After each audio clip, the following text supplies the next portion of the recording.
Good afternoon, everyone. It's really great to see that many people are still with us as we are drawing the 2021 Safe Internet Forum to a close.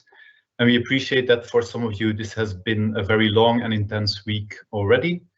As you might expect, the main purpose of this final session really is to wrap up the forum, highlighting some key points and lessons learned. And because we know that in theory, at least, you were not able to follow all deep dive sessions, with some of them running in parallel.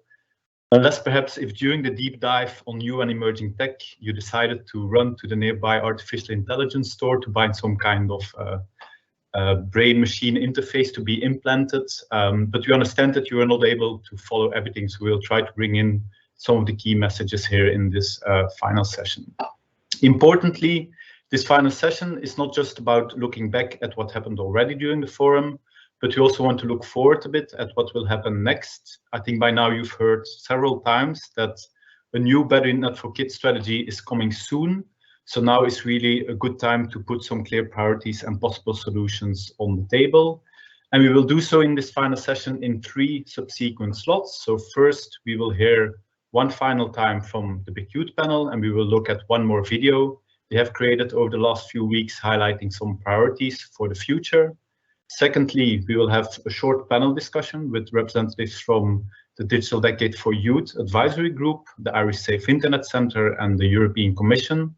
And then we will give the final word to Ivo Volman, Acting Director of the Data Directorate at DG Connect, again at the European Commission, and he will bring some more formal closing remarks.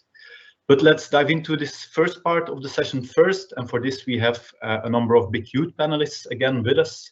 And if everything goes right, I think we should now get on screen Anissa from the UK and Billy and Molly from Ireland. So hello there, how are you doing? Are you enjoying the Safe Internet Forum and the BIK Youth panel so far? Okay, so the idea of this part of the session is to listen again to you and to hear a bit more about the work you have done. And if I've understood correctly, you've brought a final video, and I think Molly is the one who will talk about a bit of it first, hopefully without giving away any spoilers. So Molly?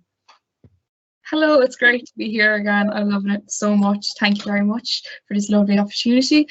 I just like to say, yes, our video is focusing on how we'd like the internet to look like when it gets like by 2030 mainly, and how we just would love online hate to be reduced because it's so important to us, and we hope to do this by education and making the internet a more inclusive way.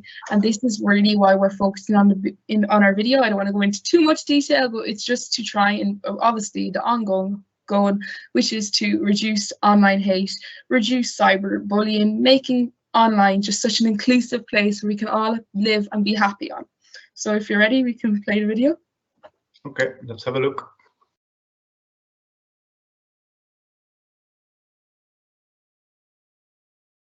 We discovered amazing technology and improved telecommunications to what we currently see.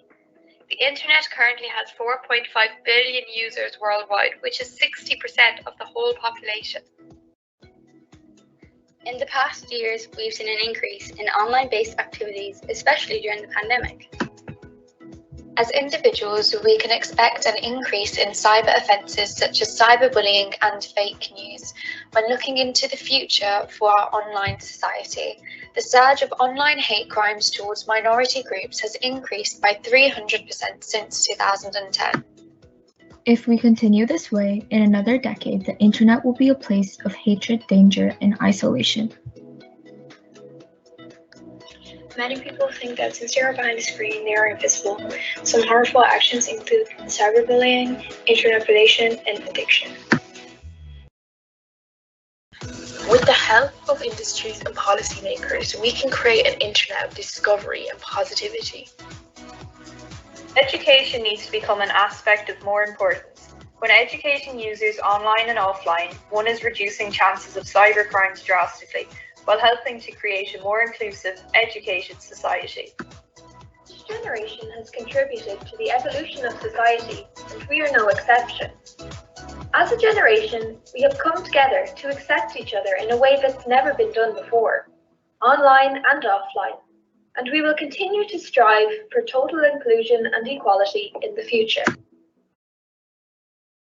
Alone we have power, but together we are powerful. Industries and our generation need to unite to reach our common goal of a better internet for kids.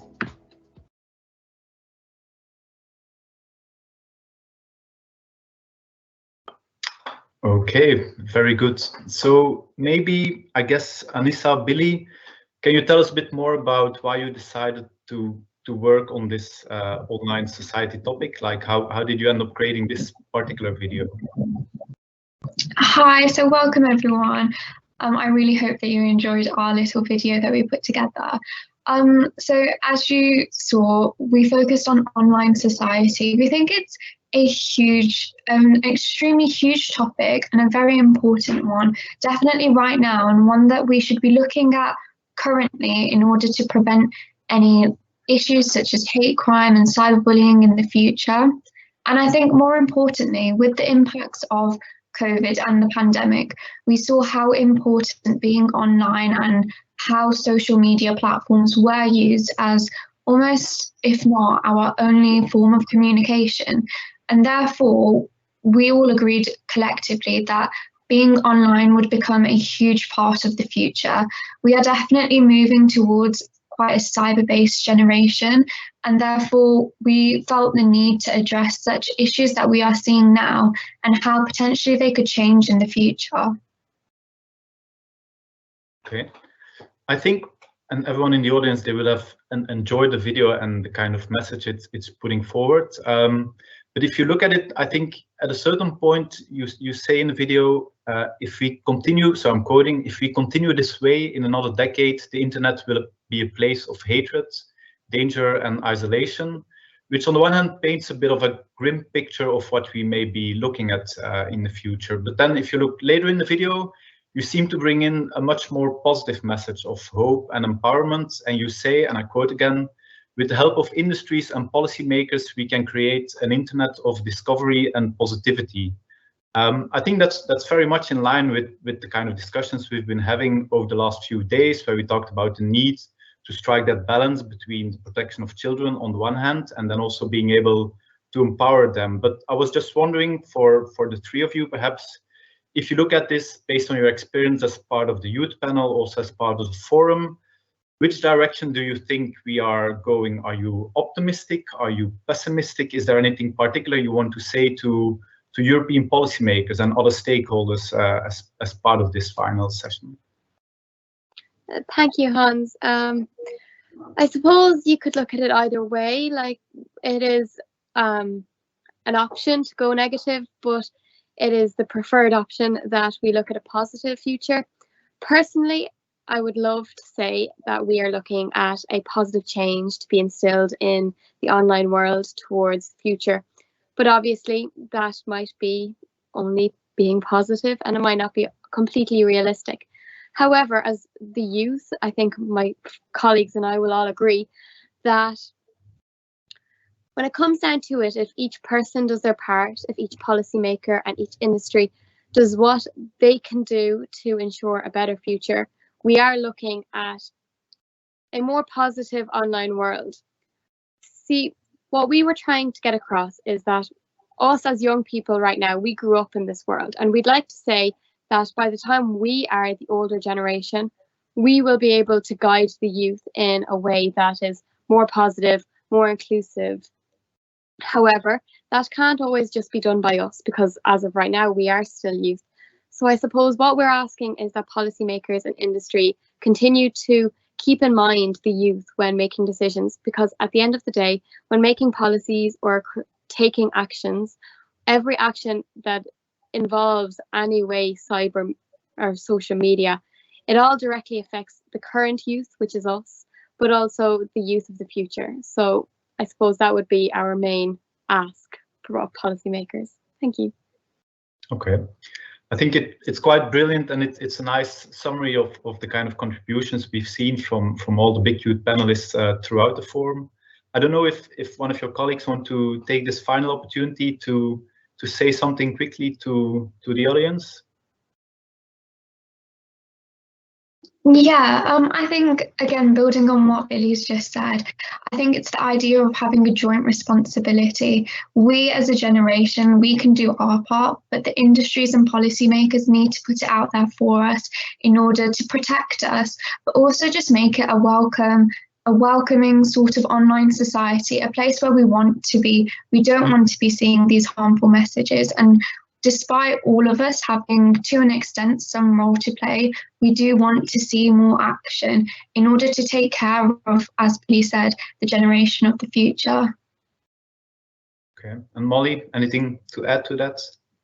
Yes, definitely. Like exactly what Nisha said. Like we would love more help and more I don't know how to put it, more just guidance into how we can make our generation better. Like, how can we do this? Like, what do you want for us to make these policies better? What can we give you? What can we do to help you change? Because yes, you want to change, but realistically, we can help you if you want. Like, we can do this together. And that's really what I want to say. Team will always win, and education is key to get this. Okay, excellent. I think it's really in line also with what you often hear from the young people we're working with. So it's a call to action, but also an invitation to be involved and to be part of that discussion. And as you say, I think indeed it's a joint responsibility, something we want to do together. And I want to particularly thank the youth panel this year, because actually it's been quite a challenging edition. So not just because it was online, but also because the time was quite short. So we are having the forum here early October, so it didn't leave so much time over summer. But also because we appreciate that it's quite a complex, high-level, abstract task. Like, we've been talking about this policy-making cycles, we've been doing this consultation, we've been consulting so many children and young people across Europe, and the fact that we were able to put a face and a voice to all of these children and young people, that's really down to all of you. So a great thank you for that, and I'm sure that in the audience there's now a lot of virtual clapping and so forth. And I actually think, because we started talking about the consultation again, that's probably a nice transition to the next part of this session. So if all is okay, we would now go to the next panel, which would be Yevgeny and Lily from the Digital Decade for Youth Advisory Group. And together with them, we would also have Jane McGarrigle from WebWise Ireland, aka as the Safe Internet Centre in Ireland. And of course, we have again with us June Lowry Kingston, the head of the European Commission unit covering accessibility, multilingualism and safe internet. And as you all know by now, she has always been a very vocal and active contributor across the various sessions which we have been running. But I'll start with the young people first, if that's okay. So welcome everyone, but I'll start with Yevgeny and Lily. Maybe first taking one step back. So you've been involved in this consultation exercise because actually you're part of the Digital Decade for Youth Advisory Group. Maybe you can tell us what you thought about the process overall. Maybe talk also a bit about what are the key results, the key things which came out from your perspective. And let's maybe start with Yevgeny here. Hi, hello, my name is Yevgeny. What in my eyes came out from the consultation report was that children and young people across Europe are aware of the negative aspects of the internet, such as cyberbullying. Also, in the consultation report, not only children were asked to contribute, but also parents and carers who see that what they want the internet to be a better place, and they want to see like challenges turned into opportunities and solved. Okay, and maybe we can follow directly with Lily. Same question, talk a bit more about how you felt about the overall consultation process and some of the outcomes. Yeah, so hi everyone. So I think it was extremely great to have this process asking young people about their activities online, about their concerns and about their experience. This is important for so many reasons we already heard today and yesterday. But the other thing that is extremely great, and I am very grateful for, is that we as youth ambassadors were asked to have a part and have a say in this. So we were able to propose a change or propose modification within the plan and the protocols and all the sessions that have been going on with the young people. And I think this is a perfect example of how to involve young people into all kinds of processes. So I'm very thankful for that. And I think it was a great experience for us as well. Okay, and maybe to make that very concrete also for the audience. So we actually had a first draft of the protocol, and we've thrown that at the young people, and they came back to us saying, well, what does it really mean? Can you not translate this into something different? You don't talk about things like FOMO, but that's really important for us. So I think they've been really helpful in the early stage of the process to make sure that we had a protocol which we could use with so many people. And I think for those who took part in the pre-event with Valerie, we've put a lot of thinking in how to get it right also from the protocol onwards. And that's really thanks to also involving the young people at that early stage. Actually, Lily and Yevgeny not just participated in the consultation activities, but we've also asked them to be a bit of an observer and reporter to this particular forum. So they've also taken part in some of the deep dive sessions. And again, we've asked them maybe to quickly take out one thing that stood out from them. And again, I will ask the question first to Yevgeny. So maybe tell a bit about one particular finding that you thought was really interesting, something that you would like to share with the group now. So I took part in deep dive number 7, digital inclusion. Well, mainly the fact that, well, we say that in Europe, a lot of children, or all children, in fact, are connected to the internet or a computer. Well, it turned out that there are a majority of children, unfortunately, are not connected to the internet or a computer. In fact, more specifically, there's 1/4 of children across Europe who aren't connected. And that raises the question that if this is a decade for digital youth, then we need to get a move on including them into the digital age. That's basically sum up what came out of my forum. Okay. And I think that point about inclusivity, June will be happy to hear it, because it's also part of the remit of the unit. And again, it's something which came also through, I think, the overall consultation process, that this inclusive aspect is really important, and that we need to find a way to work on it. Same question again from Lily, and I know you've been very vocal in one of the sessions this morning, so I can imagine what it will be about, but go ahead. So I learned something very important today and yesterday, and that's something I completely forgot about, because I've been attending all these kind of events for the past 6 years. And, you know, as a young person, I was trying to get attention and talk and talk and talk. And it's been so long that I honestly forgot that I am not responsible for all of the bad things that happen online, and I'm not responsible for the things that should not be online.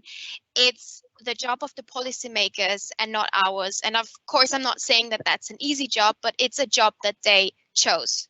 So if I choose something, I have to take the responsibility for that. And I do not like when policymakers start to answer our questions, are maybe difficult, but totally honest questions with pre-written sentences to just these questions that are very important, and that should not be answered with a pre-written thing, but only because of what they honestly think about what they do in their companies. And I really wonder how much longer they will continue with that strategy, and I hope it's not being too long now. And someone said today that products need to be safe before they enter the market. And I think that's very important to keep in mind. Well, it's basically too late for some very big platforms and for products that have already entered the market, but that doesn't mean that it's not possible to make a change and to change something for good. And it's not, there is no time for this change. It's the time now that you have to make this. There is no time within the next 10 years. It has to be now. And to summarize, young people want to do something and they are willing to invest time and a lot of effort that we saw today and yesterday, and they are willing to make a change. But the only thing, and that's really the only thing they want in return for all of that, is to be taken seriously. And that's not a request, it's a demand for all the present youth panelists here today and all the past few years. And that's basically what I took from the Safe Internet Forum today. Okay, thank you very much. I think we're getting some really interesting points out of this discussion already. So we had to focus on the inclusion part from Yevgeny, and Lily then went on to talk a bit about what we've heard in one of the session in terms of the fact that even if there might be a joint responsibility, I guess the nature of the responsibilities are quite different. And as a young user, you can expect a machine which is designed in a safe manner before you start accessing it. So I think that was indeed something which came out quite clearly. And I think here again, and it's something you also did in the preface of the consultation report, you combine it with young people want to sit around the table, but if we're sitting around the table, then we want to be taken seriously. And I think that's something which will probably come back a couple more times in the next 15 more minutes or so. I think that's a really nice overview. Let's now shift a bit, and I would say let's go to Jane first. And my first question would be for both Jane and June. Again, so we want to give the opportunity for everyone to learn a bit about what happened across the deep dive sections, because people weren't able to attend all of them, which, by the way, is not because we wanted to be harsh and give you a difficult time choosing, but it's, I think, because there are so many topics we want to cover when we are updating this strategy. But maybe, Jane, you can go first, like pick 1, 2, we have a bit of time, things which really stood out from your perspective. Great, thanks, and good afternoon, everyone. It's great to be here. I really enjoyed the deep dive session, so congrats to the coordinators and to the speakers. They were brilliant. They posed some important questions, challenges, and also offered some solutions and opportunities. And what I think was really brilliant was to see the youth panel so active in all the sessions. Each session served as a reminder that we are only able to do our work without their views. We cannot interpret their views, we cannot speak for them. We must listen to them and include them in a meaningful way. I think this was a brilliant format for that. I might just take some points from the session yesterday, the second session, Victoria's one on AI, which was really active in terms of the young people getting involved. Victoria continuously highlighted the potential of AI to help and support children in our work, which is a really exciting prospect, but of course very clearly outlined the considerations in terms of ethics, transparency, accountability and responsibility. I think this is going to be a big part of our work now. As an education and awareness centre, our role is to try and keep ahead of the game, which is a challenge, and we need investment and continued research for that. But while the game, I suppose, keeps changing, education is still one of the most important cornerstones in this work. And Victoria offered some really helpful considerations in that regard, helping young people develop critical thinking skills, bringing ethical debates into the classroom and not just focusing on the development of digital skills, ways to motivate educators, increasing investment in education. And I just love the idea of educating policymakers so that they can stay ahead of the curve as well. We can all certainly help to do this. I'm also going to mention the session this morning on harmful content that Lily mentioned as well. I think it deserves a mention. It was a really challenging session, but it was a really worthwhile and important one. And it's brilliant to see these types of discussions being facilitated in this manner. So thank you for allowing that. And all I'm going to do is simply repeat some of the points that were really brilliantly made at the end of the session because they're worth repeating. Here, Baroness Kidron Bebin offers some ways forward for us. She said we need to move upstream, we need to make the system better, we need to recognise that children have a value, we need risk assessments of the system, and as Lily pointed out earlier, Damon from Real and Reality also quite powerfully added, it's our job as adults to make products safe for children. Sometimes we have to make decisions for children. So I think we have a really busy decade ahead of us with much more work to do, but I think that deep dive session certainly offers some important food for thought on that collective response, and we look forward to working towards that. Okay, thank you, Jane. I'll come back to you a bit later, but maybe first let's go to June. So from you, same question. I know you've been very present in many sessions, but talk a bit about what really stood out from your point of view. I'm going to be one of those difficult people who won't reply to the question you've asked, Hans, because in fact what stood out for me, two things really, without being patronising, because I think I say this every year, but every year I really mean it, and this year I really, really mean it, has been the quality and the thoughtfulness of the youth panellists. I was really blown away by the quality of the discussions and the confidence and the competence that they had in really, like Lily said, you know, it being a team effort together that we've got to tackle this, and their willingness to share their views. So that really blew me away, and all of the deep dives that we had such great discussions in the chat and such real exchange and honest exchange of views and of information, you know, that it really was this mutual learning from that.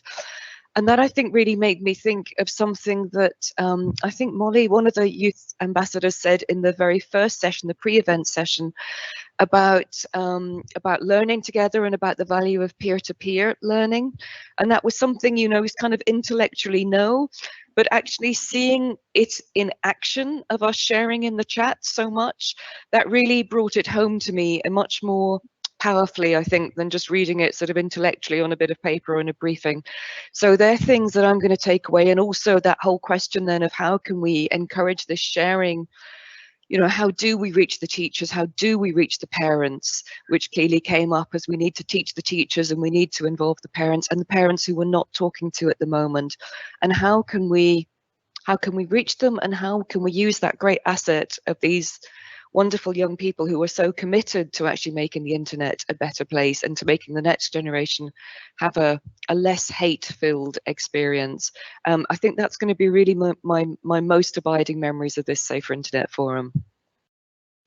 But it does actually lead to the follow-up question that I was wanting to ask anyway, and I'll start again with Jane. So I think this forum in particular, and it started even with our first keynote, and we didn't ask him to explicitly address that topic, but we talked a lot about the importance of listening to the young people and then also doing something with it. And I think what June is describing now in terms of we should take them seriously, because actually what they come up with is quite interesting and brilliant even, and they put it in ways that sometimes we wouldn't even be able to say it. So maybe Jane, can you talk a bit more about your experience at national level? I know you work a lot with young people, but do you feel we are making some kind of progress there, or is it still like an isolated, like, you know, how they say, pockets of innovation which don't necessarily mainstream? So just, do you think we're going into the right direction, or?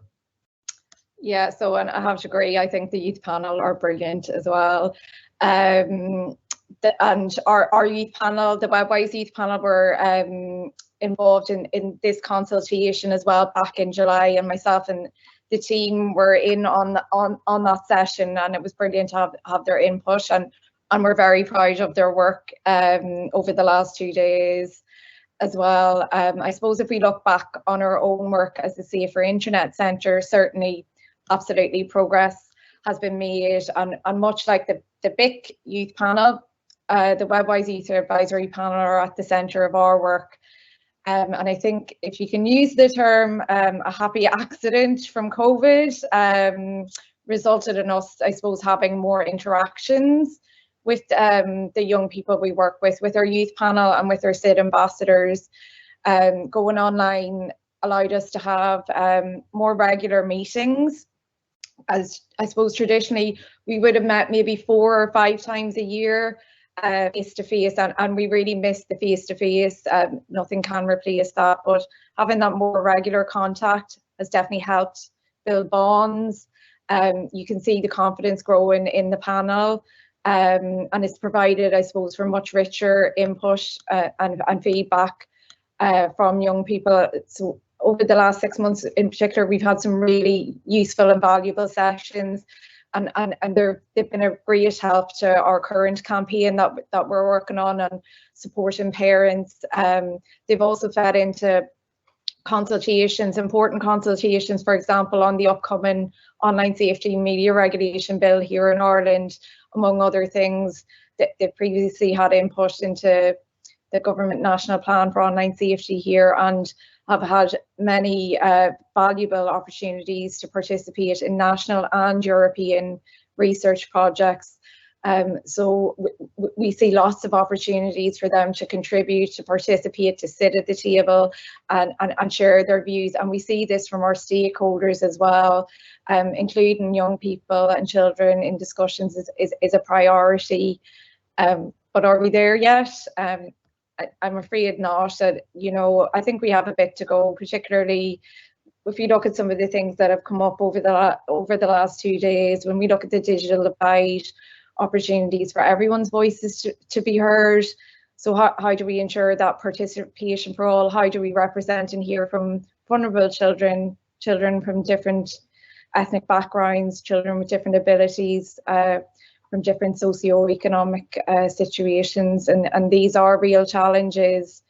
And I think we have seen some great solutions and discussions already started in the deep dive sessions, particularly the one this afternoon, which highlighted some really great innovative tools that are in development and are available, and Molly's brilliant idea about how we can promote these more, which is really important, and let people know about them. Another thing worth mentioning, a few weeks ago, a new research report was launched here in Ireland. It's called Digital Voices: Progressing Children's Right to be Heard Through Social and Digital Media. It's new research. It's been carried out by Professor Brian O'Neill, who I'm sure you're all familiar with, and the team at the Technological University in Dublin, for the Ombudsman's Office, the Ombudsman's for Children's Office here in Ireland. And this report investigates opportunities to mobilise social and digital media to diversify how children can be heard by public policy makers, decision makers and service providers. It's really worth a look, this report, and offers some really valuable recommendations that we can all use to progress this even further. For example, things like convening a digital participation expert group, or developing a charter for children, or develop a toolkit, a digital participation toolkit. So I might share a link with in the chat to that report, so I'd encourage anyone to have a look at it. So yeah, I think we have another bit to go, but I think we can see there's lots of great work being done in this area as well. Okay, and it then brings me to my final question for June, and actually I will use your own words against you, but in a positive way. So you mentioned it yourself when we were opening, I think, the pre-event, and it's also in the preface to the consultation report, where there was this quote about adults, in particular politicians, do not care about children's experiences in a digital environment. I think it's very clear for everyone who took part in this forum that the Commission is clearly committed to listen. But there was also this recurring observation in the report, also in this discussion, that it should not just be about listening, it should also be about things changing and action. And I guess there are a couple of things coming up which might be useful to point to, also as a way to close the forum from your side and look at what's coming up in the next couple of weeks, months, and so forth. Maybe more than the next couple of months as well. So yes, so I'm glad you think that we have listened, and I hope our young people with us today think that. And this is something that we are trying to mainstream across the Commission. So next year will be the European Year of Youth, or European Youth Year, anyway, 2022. And I think we can expect to see, for example, the methodology that we've used for this youth consultation being shared also with other Commission services. So it's not just in this specific digital domain, but children's voices have a right to be heard across a wide range of policy areas, anything that affects them. And I think we'll see the Commission really taking that more seriously. In terms of our particular work now on what happens to the digital strategy, so as you said, I'm not sure if it was clear or not from, I think from the forward it is, we're using this consultation for two purposes. One is the update of the Better Internet for Kids strategy, which will happen second quarter next year. And the other is something that will go online and hopefully be agreed between the Commission, the Parliament and the Council much sooner than that, which is a set of digital principles that will serve as a guide to policymakers and other actors like industry across the EU. And that should be decided on before Christmas this year. So work is continuing apace on that, and we expect there to be a principle, or at least references to young people and their empowerment as well as their protection. So lots happening sort of in that field. In terms of what's happening for the Better Internet for Kids update, we will take all the great work that's gone into the consultation, any ideas that people have shared in the survey that was launched yesterday, targeted consultations that are going to go on with member states, with industry, with academia, you know, a whole range of other people. The online survey that's still there for parents and carers and teachers, still online for another week.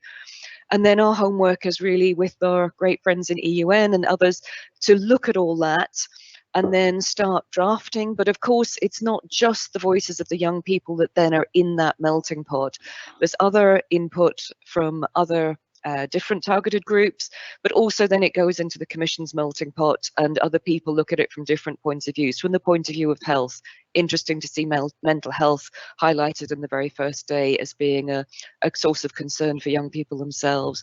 You know, also other elements, what's legal, what can we do, what can't we do, and where can we as an EU make a difference, because not everything is in our hands. You know, education is clearly a national policy area. That's for the member states. We can recommend things, we can provide guidelines, we can provide a support, but ultimately the decisions as to what goes into national curriculum lie with each national government. So there are things we can do, there are things that we can recommend, and there are areas where we can, you know, try and nudge rather than make it happen. But it's definitely going to be a busy few months for us, and I can promise Lily and all the young people here that we have taken you seriously and we'll continue to do so, and we'll do our very, very best to get your views recommended, because as I said at the beginning, you are the experts on what it's like to be a child online now in 2021, and we can't put words in your mouth for that. We can't know what that experience is. So we are taking that seriously, and that I can firmly commit to. Okay.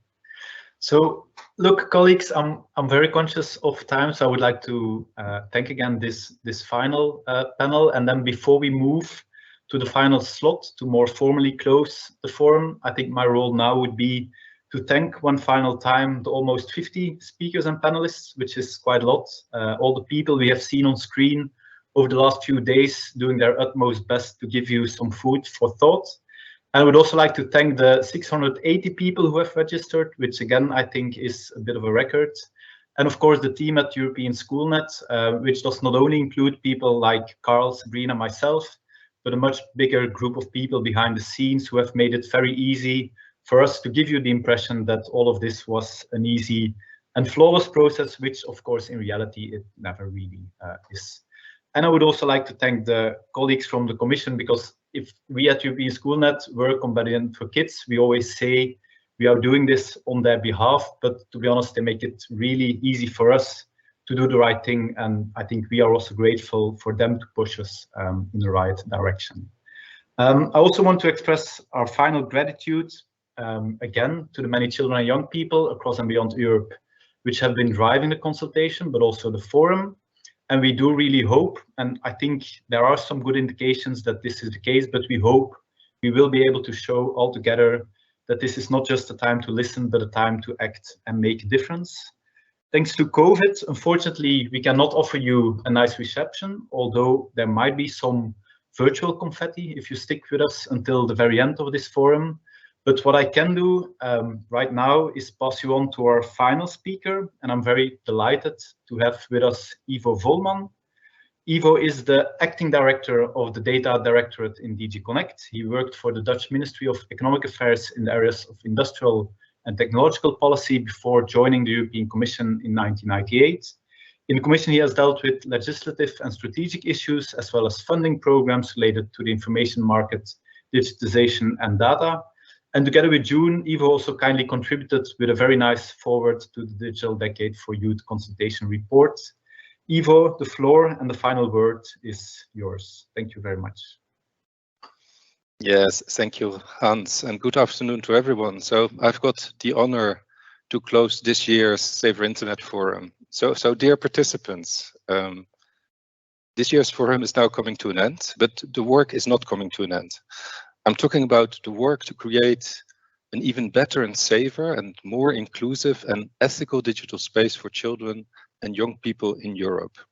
Now, this forum is actually the start for more of all that work, in particular on the Better Internet for Kids strategy. And June just set out the different steps that will be taken in that respect.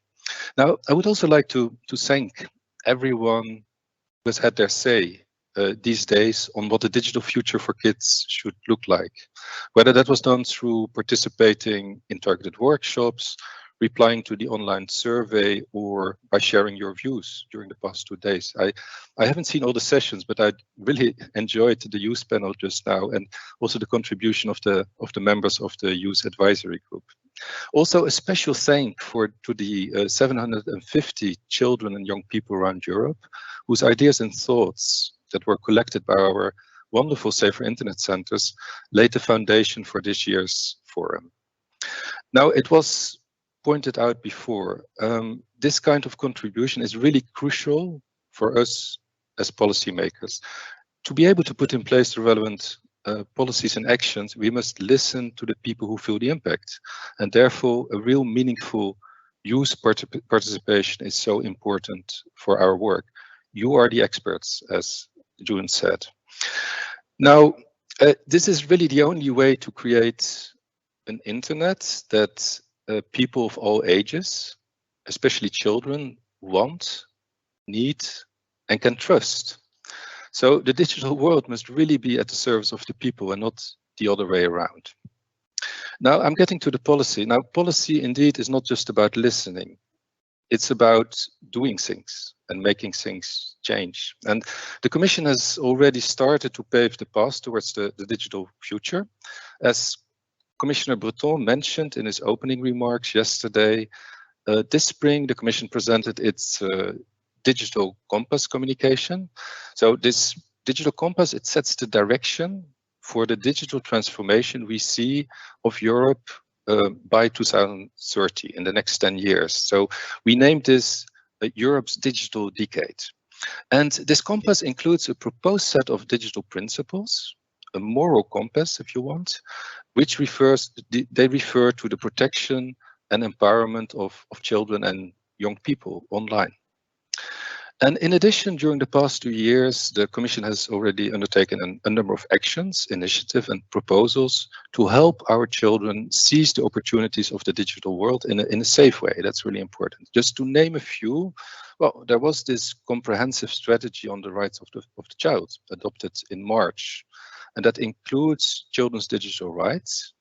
Now, then there is the EU strategy for a more effective fight against child sexual abuse and the related proposed legislation. There is the Digital Education Action Plan, also very relevant for children. There are the proposals on artificial intelligence.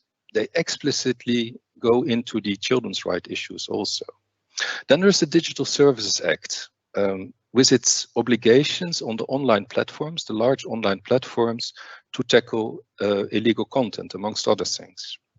Now, the common goal of all these seemingly unrelated policies is really to strengthen our society and economy in the digital age.